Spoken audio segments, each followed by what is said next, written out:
페이스북을 통해 개인정보가 대량으로 유출되면서 논란이 확산되고 있습니다.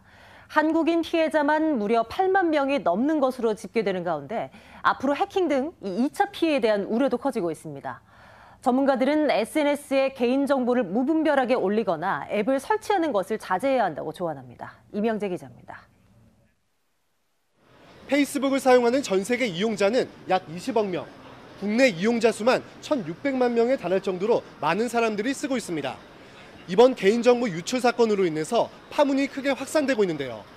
사태가 일어난 이유와 피해 상황 등에 대해 짚어봤습니다.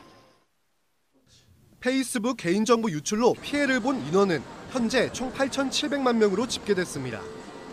이 가운데 국내 피해자는 최대 8만 6천 명에 이를 정도로 심각한 상황. 앱을 다운로드받은 페이스북 사용자 외에 이들의 페이스북 친구 수를 합치면 이런 규모의 피해가 예상된다는 겁니다. 문제가 커진 건 페이스북 로그인을 통해서 앱을 구동시켰기 때문입니다. 앱을 설치할 때 이용자에게 정보 제공 동의를 받게 되는데 고객이 응할 경우 수집된 대량의 정보들이 제3자에게 무단으로 흘러갔습니다. 노출된 정보들은 생년월일과 이메일 주소, 폰번호는 물론 종교, 학력, 정치적 성향 등 다양합니다. 이번 사태로 인해 해킹 등 2차 피해 우려도 커지고 있습니다.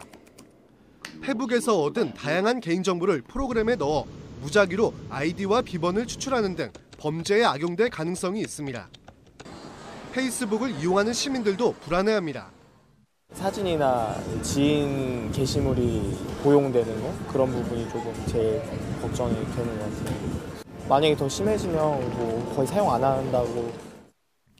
전문가들은 SNS를 통해 무분별하게 개인정보를 올리거나 앱을 설치하는 걸 주의해야 한다고 조언합니다. SNS를 하다 보면 무슨 앱을 자꾸 설치하라고 얘기하지 않습니까? 근데 우리는 이거 재미삼아서 누르는 것들이 내 개인정보를 가져갈 수도 있거든요. 그래서 무분별하게 앱을 설치해서 이렇게 구동시켜 보시는 일은 좀 자제하시는 게 좋을 것 같습니다. 한편 방송통신위원회는 페이스북, 카카오톡 등 주요 SNS 사업자에 대해 실태 점검을 하고 있습니다. 고객의 통화, 문자 기록 등에 대한 접근 권한과 함께 개인정보를 과도하게 수집했는지 여부 등을 조사 중입니다. 우리나라를 비롯해 전 세계를 뒤흔들고 있는 페이스북 스캔들. 페이스북 접속을 차단해야 한다는 목소리가 높아지는 가운데 집단 소송 움직임도 감지되는 등 반발이 고조되고 있습니다.